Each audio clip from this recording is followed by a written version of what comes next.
সুপ্রিয় শিক্ষার্থীবৃন্দ, সবাইকে স্বাগতম আজকের ক্লাসে। আজকে আমরা অন্তরীকরণের কিছু গুরুত্বপূর্ণ এমসিকিউ দেখব, যেটা তোমাদের অ্যাডমিশনে খুবই কাজে দিবে শর্টকাট হিসাবে। তো ফার্স্টে আমরা টাইপ 1 লিখলাম। টাইপ 1-এ হচ্ছে তোমার ধরো এরকম একটা আমাদের ফাংশন দেওয়া আছে।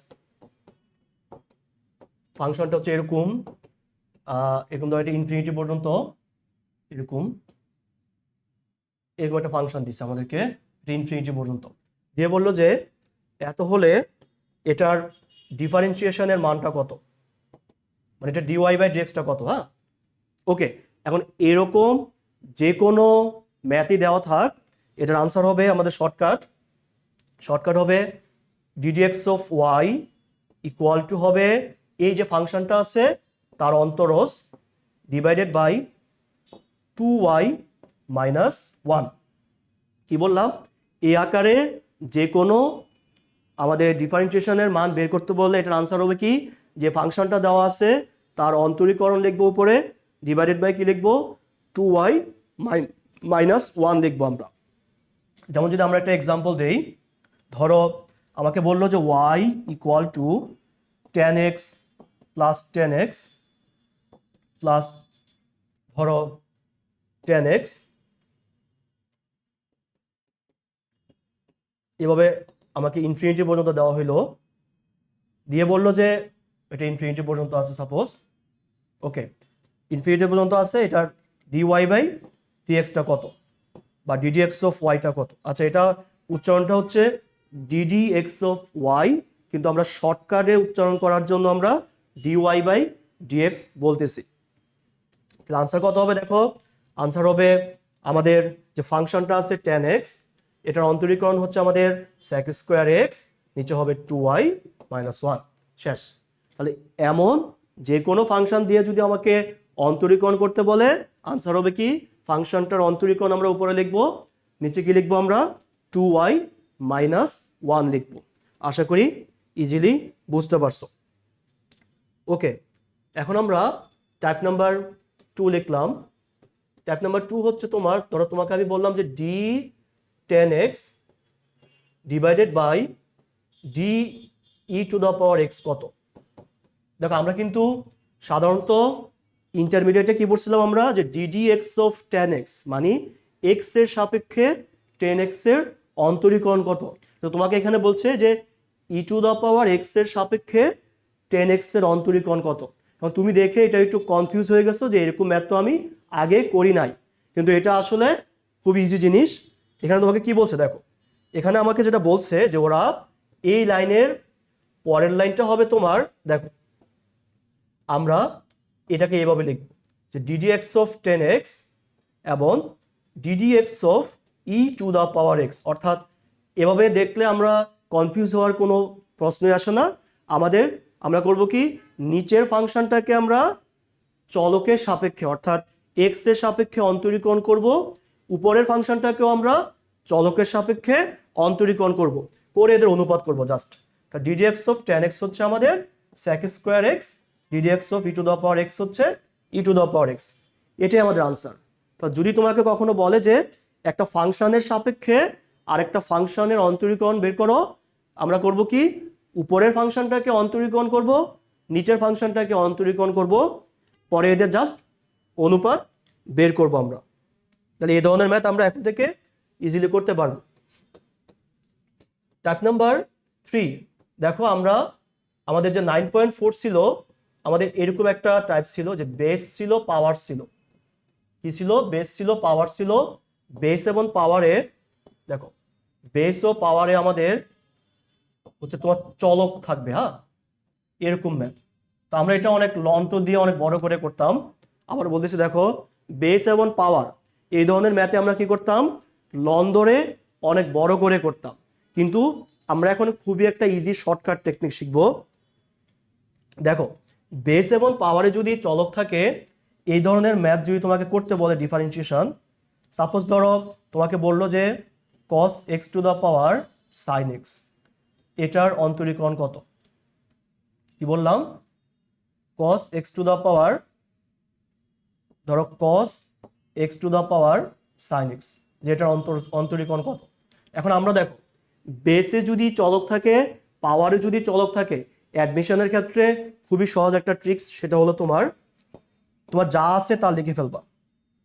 আবারও বলতেছি, যা আছে তা লিখে ফেলবা, মানে প্রশ্নটা সামনে লিখে ফেলবা। লেখার পর হচ্ছে পাওয়ারটাকে সামনে লিখবা। আবারও বলতেছি, পাওয়ারটাকে সামনে লিখবা। আর যে তোমার বেস আছে, এই বেসটাকে হচ্ছে লন দিয়ে লিখবা, লন কস এক্স। ওকে, এটাকে ডিডেক্স করবা।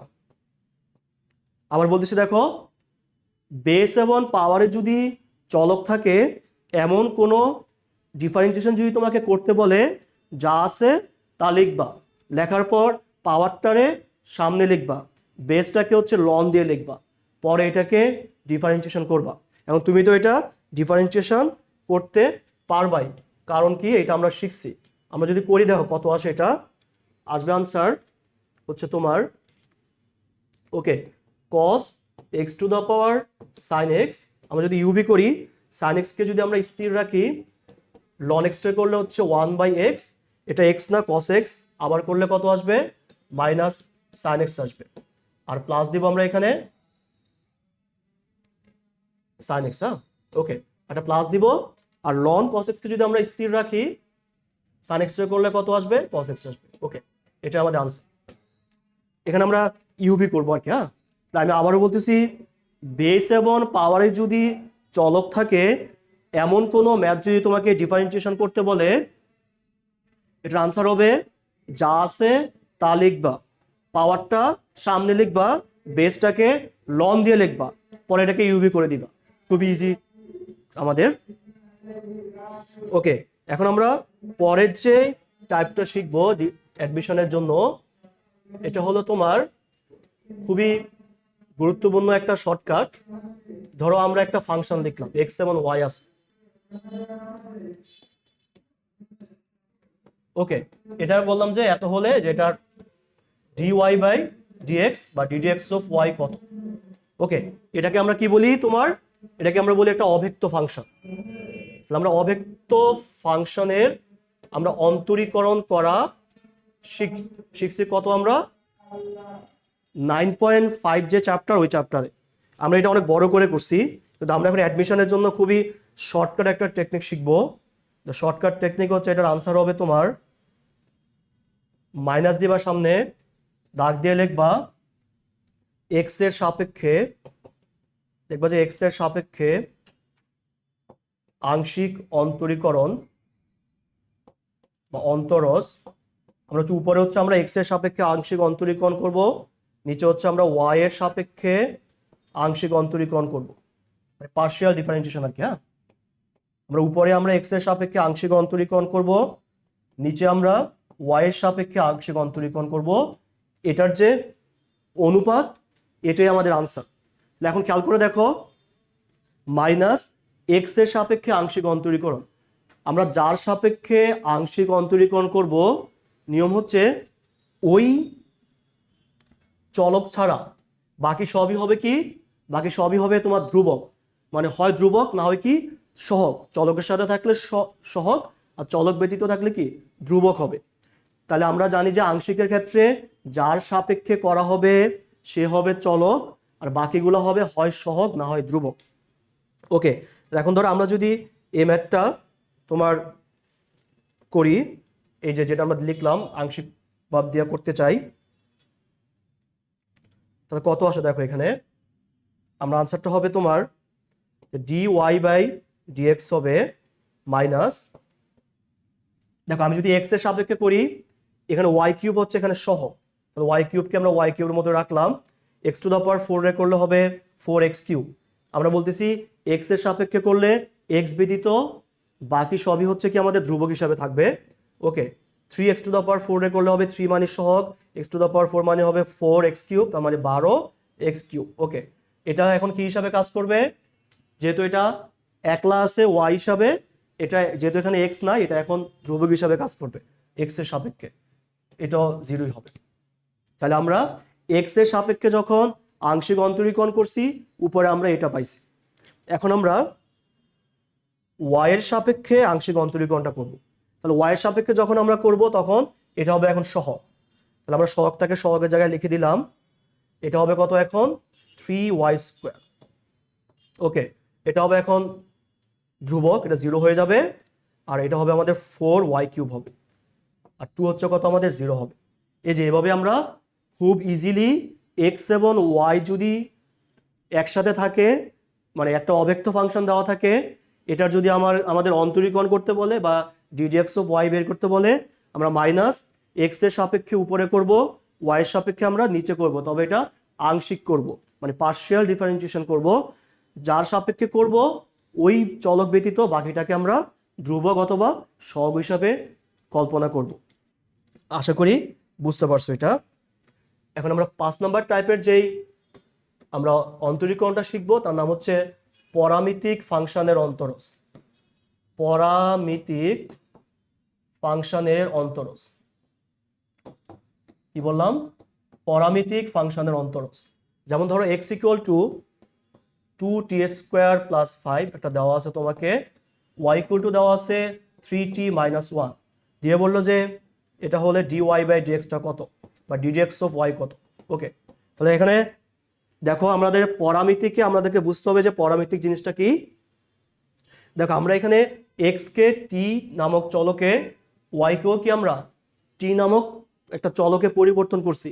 তাহলে x এর জন্য t একটা কমন মান বা কমন চলক, y এর জন্য t একটা কমন চলক। তাহলে x এবং y হচ্ছে কি আমাদের কার্তেশীয় চলক। এই কার্তেশীয় চলককে যদি একটা কমন চলকে পরিবর্তন করা হয়, এই কমন চলকের নাম হচ্ছে প্যারামিটার। এটার নাম কি বললাম আমরা? প্যারামিটার। আর এই যে সমীকরণগুলো লিখলাম এগুলো হচ্ছে পরামিতিক সমীকরণ বা পরামিতিক ফাংশন। তাহলে x এবং y কে যদি একটা কমন চলকে পরিবর্তন করা হয়, ওই কমন চলকের নাম হচ্ছে প্যারামিটার। আর এগুলোর নাম হচ্ছে কি? পরামিতিক ফাংশন বা পরামিতিক সমীকরণ। গণিতে প্যারামিটার হিসাবে ব্যবহার করা হয় t, θ এবং z কে। অর্থাৎ x এবং y কে আমরা এই t, θ এবং z নামক কমন চলকে পরিবর্তন করতে পারি। ওকে, আমরা তাহলে প্যারামিটার শিখলাম। এখন আমাদের কাজ হচ্ছে তোমার যে এটাকে আমরা এখন অন্তরজ করব বা অন্তরীকরণ করব। তো তোমার যদি পরামিতিক মান দেওয়া থাকে, তোমার ফার্স্ট কাজ হবে এক্সটাকে তুমি প্যারামিটারের সাপেক্ষে ডিফারেন্সিয়েশন করবা। তাহলে আমি যদি এক্সটাকে টি এর সাপেক্ষে ডিফারেন্সিয়েশন করি, এটা হবে 4t, আশা করি বুঝতে পারছো। এবং ওয়াইটাকেও আমরা প্যারামিটারের সাপেক্ষে ডিফারেন্সিয়েশন করব, করলে হবে 3, কারণ টি এর সাপেক্ষে করলে 1টা 0 হবে, 5টা 0 হবে। তাহলে আমরা কি করব? পরামিতিক ফাংশনে আমরা প্যারামিটারের সাপেক্ষে এক্স কেও করব, প্যারামিটারের সাপেক্ষে আমরা ওয়াই কেও করব। পরে আমাদের কাজ হবে জাস্ট এই দুটাকে আমরা অনুপাত করব। যেমন আমি dy/dt ভাগ হচ্ছে dx/dt করি, কত আসবে দেখো তো। এখানে আমাদের আসতেছে dy/dt ছিল আমাদের 3, আর নিচে যাবে আমাদের 40। ওকে, মানে dy/dt কে আমরা dx/dt দ্বারা ভাগ করছি। ভাগ করার পরে যেটা আসলো আমাদের এখানে dx বাদ যাবে, থাকবে তোমার dy/dx = 3/40। এটাই আমাদের আনসার। আশা করি তোমরা পরামিতিকের ম্যাথটাও সহজে বুঝতে পারছো। এভাবে আমরা খুব সহজে শর্ট টেকনিকের সাহায্যে ডিফারেন্সিয়েশন, ইন্টিগ্রেশন সব মিলিয়ে করতে পারি। আর ইউসিসি রংপুর শাখায় তোমাদেরকে এই টেকনিকগুলো শেখানো হবে। সবাই ভালো থাকো, সুস্থ থাকো, আল্লাহ হাফেজ।